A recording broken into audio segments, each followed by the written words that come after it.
الحمد لله نحمده ونستعينه ونستغفره ونؤمن به ونتوكل عليه ونعوذ بالله من شرور أنفسنا ومن سيئات أعمالنا من يهده الله فلا مضل له ومن يضلله فلا هادي له ونشهد أن لا إله إلا الله ونشهد أن محمدا عبده ورسوله أما بعد فأعوذ بالله من الشيطان الرجيم بسم الله الرحمن الرحيم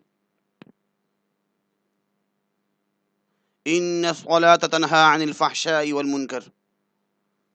صدق الله العظيم وقال النبي صلى الله عليه وسلم عن ابن عباس رضي الله عنهما أن النبي صلى الله عليه وسلم قال للعباس بن عبد المطلب يا عباس يا عماه ألا أعطيك ألا أمنحك ألا أخبرك ألا أفعل بك 10 خصال إذا أنت فعلت ذلك غفر الله لك ذنبك أوله وآخره وقديمه وحديثه خطاءه وعمده وصغيره وكبيره صغره وعلانيته أن تصلي 4 ركعات إلى آخره كما قال عليه الصلاة والسلام۔ آج انشاءاللہ العزیز صلاۃ التسبیح پڑھنے کا طریقہ اور اس کے فضائل پڑھیں گے۔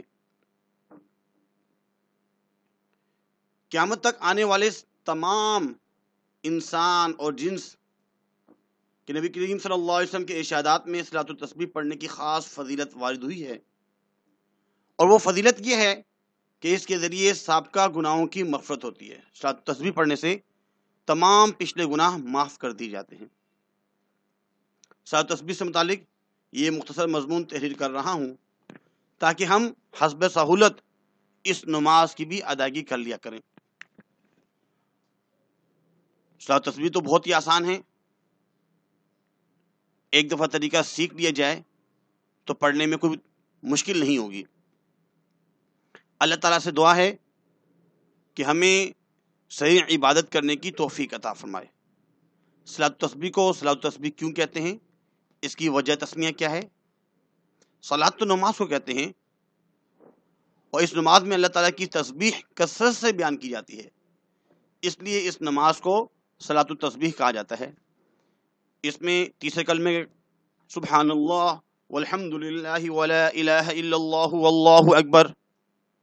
یہ اللہ کی تسبیح ہے، اور اس نماز کی ہر رکعت میں 4 رکعت کی نماز ہوتی ہے، اور ہر رکعت میں 75 مرتبہ 75 ٹائمز اس کو پڑھا جاتا ہے، اور تقریباً یہ 300 مرتبہ یہ تسبیح پڑھی جاتی ہے۔ نوٹ، یہ حدیث کی 20ویں کتابوں میں مذکور ہے، یہ جو حدیث ہے، مگر اختصار کو مد نظر رکھتے ہوئے صرف 4 کتابوں کا حوالہ دیا جاتا ہے۔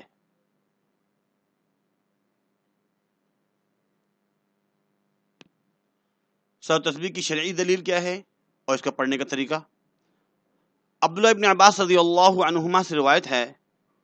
حضور صلی اللہ علیہ وسلم نے حضرت عباس بن عبد المطلب رضی اللہ تعالی عنہ سے فرمایا، اے میرے چچا عباس، کیا میں تمہیں ایک تحفہ، ایک انعام، ایک بھلائی یعنی 10 ایسی خصلتیں نہ بتاؤں؟ اگر آپ ان پر عمل کریں تو اللہ جل شانہ آپ کے سارے گناہ، پہلے بعد کے، نئے پرانے، دانستہ اور نادانستہ، چھوٹے بڑے، پوشیدہ ظاہر، سب معاف فرما دیں۔ وہ 10 خصلتیں باتیں یہ ہیں کہ آپ 4 رکعت نماز ادا کریں، ہر رکعت میں سورۃ فاتحہ اور ایک سورت پڑھیں۔ اگر سورۃ فاتحہ کے ساتھ پہلی رکعت میں سورۃ الکافرون پڑھ لی جائے، دوسری میں سورہ اخلاص قل هو اللہ احد، تیسری میں قل اعوذ برب الفلق، اور چوتھی میں قل اعوذ برب الناس۔ اس سے ترتیب بھی یہ رہے گی کہ ہم کون سی سورت پڑھ رہے ہیں، اس کے علاوہ کوئی بھی سورت پڑھی جا سکتی ہے۔ سورت پڑھنے کے بعد جب آپ قراءت سے فارغ ہو گئے، سورۃ فاتحہ بھی پڑھ لی اور سورت بھی پڑھ لی، اب 15 مرتبہ رکوع جانے سے پہلے 15 مرتبہ سبحان اللہ والحمد للہ ولا الہ الا اللہ واللہ اکبر، سبحان اللہ والحمد للہ ولا الہ الا اللہ واللہ اکبر، یہ 15 مرتبہ پڑھنی ہے۔ اور اس میں کاؤنٹ بھی نہیں کرنا ہوتا، صرف انگلی کے اشارے سے ہلکا سا تھوڑا سی دبا دی جائے تاکہ پتہ چل جائے کہ میں کون سا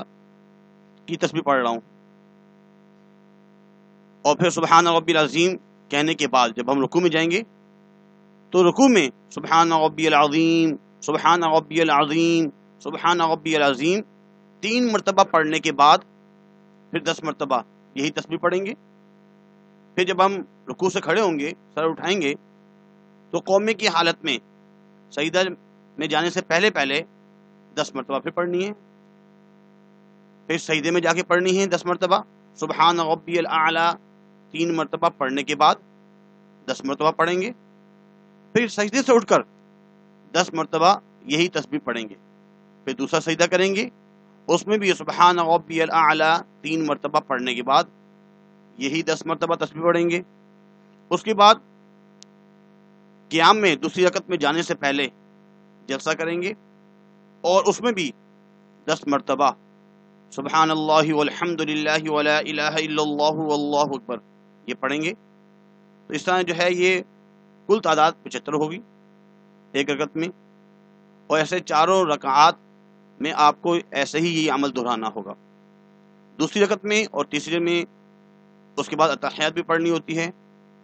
لیکن پہلی اور تیسری میں اتحیات نہیں پڑھنی ہوتی۔ 10 مرتبہ یہ تسبیح پڑھنے کے بعد دوسری رکعت کے لیے یا چوتھی رکعت کے لیے دوبارہ کھڑا ہونا ہوتا ہے، اور ایک نقشے کے ذریعے بھی جو ہے نا آپ کو سمجھایا جا رہا ہے تاکہ آپ کی آسانی ہو جائے۔ 4 رکھتے ہیں، پہلی، دوسری، تیسری، چوتھی۔ اس میں آپ کھڑے ہوئے، آپ نے قرات کی، سورۃ فاتحہ پڑھی، ثنا، سورۃ فاتحہ اور سورۃ کافرون پڑھ لی، اس کے فوراً بعد 15 مرتبہ آپ نے یہ تسبیح پڑھ لی۔ پھر آپ رکوع میں گئے تو رکوع میں اپنی تسبیح پڑھنے کے بعد سبحان ربی العظیم، سبحان ربی العظیم، سبحان ربی العظیم یہ 3 مرتبہ یا 7 مرتبہ پڑھنے کے بعد 10 مرتبہ یہی تسبیح پڑھیں گے۔ پھر رکوع سے آپ کھڑے ہوئے، قومہ کیا 10 مرتبہ اس میں، پھر سجدے میں گئے، پہلے سجدے میں اپنی تسبیح پڑھی سبحان ربی الاعلی، سبحان ربی الاعلی، سبحان ربی الاعلی، یہ پڑھنے کے بعد 10 مرتبہ۔ پھر سجدے سے اب اٹھتے ہیں، تھوڑی دیر کے لیے جو بیٹھتے ہیں اس کو کہتے ہیں جلسہ، تو 10 مرتبہ اس میں پڑھیں گے۔ ایسے ہی دوسرا سجدہ کیا، تسبیح پڑھنے کے بعد 10 مرتبہ اس میں بھی یہ تسبیح پڑھیں گے۔ اس کے بعد دوسری رکعت میں کھڑے ہونے سے پہلے آپ نے دوسرے سجدے کے فوراً بعد تھوڑی دیر بیٹھنا ہے، جلسہ کرنا ہے،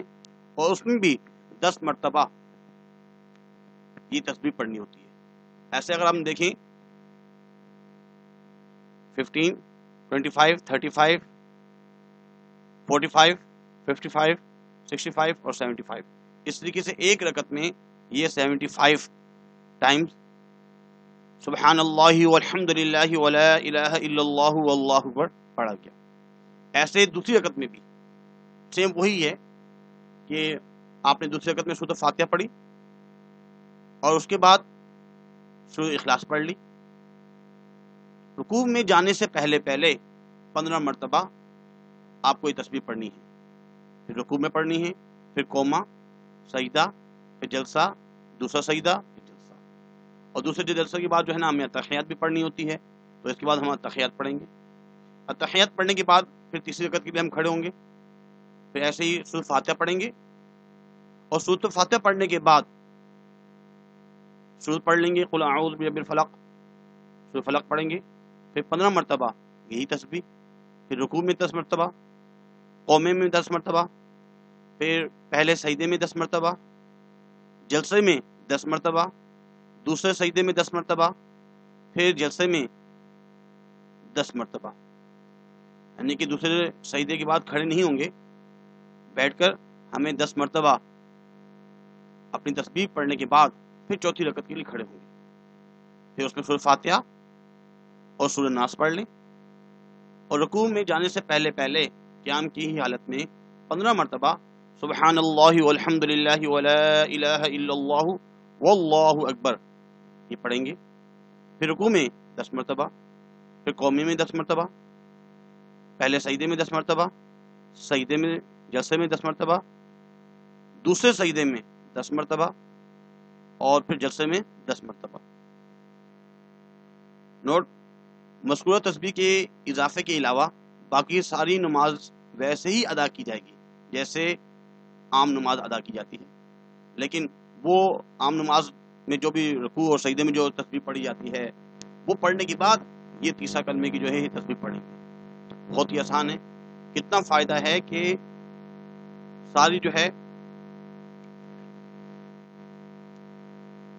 گناہ معاف ہو رہے ہیں۔ آپ صلی اللہ علیہ وسلم نے فرمایا بھی کہ کوشش کیا کرو، اسی حدیث میں ہے، اگر ممکن ہو سکے تو روزانہ ایک مرتبہ صلوات تسبیح پڑھیں، روزانہ ایک مرتبہ پڑھیں۔ آگے آپ صلی اللہ علیہ وسلم فرما رہے ہیں اگر یہ نہ ہو تو ہر جمعے کو ایک مرتبہ پڑھ لیا کرو، اگر ہر جمعے کو بھی پڑھنا مشکل ہو رہا ہے تو مہینے میں ایک مرتبہ پڑھ لیا کرو، اگر وہ بھی نہ ہو سکے تو ہر سال میں ایک مرتبہ پڑھ لیا کرو، اگر یہ بھی مشکل ہو تو عمر بھر میں ایک مرتبہ پڑھ لیا کرو۔ تو یہ حضرت عباس رضی اللہ تعالیٰ کو تعلیم دے رہے ہیں، اصل میں اپنی امت کو قیامت تک جتنے بھی انسان آئیں گے ان کو صلوات تسبیح پڑھنے کا طریقہ بتا رہے ہیں کہ اس کے اتنے فضائل ہیں، گناہ معاف ہوتے ہیں۔ شب قدر میں احتیاطاً پڑھ لینی چاہیے تاکہ ہمارے سارے پچھلے گناہ معاف ہو جائیں۔ آج کے لیے اتنا ہی کافی ہے۔ اللہ حافظ۔